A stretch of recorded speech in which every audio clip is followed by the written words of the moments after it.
સંખેડાના હાંડોદ પંથકમાં કેટલાક દિવસોથી એક દીપડો દેખાતા લોકોમાં ભયનો માહોલ જોવા મળ્યો હતો। આખરે વન વિભાગે દીપડાને પાંજરે પૂર્યો હતો।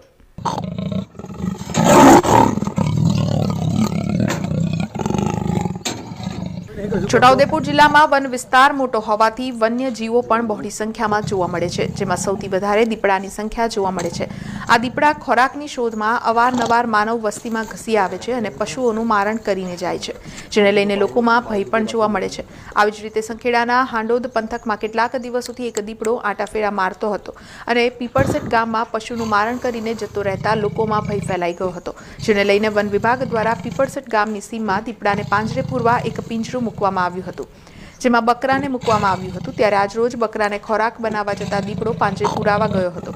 દીપડો પાંજરે પુરાતા સ્થાનિક લોકોને પણ રાહત થઈ હતી।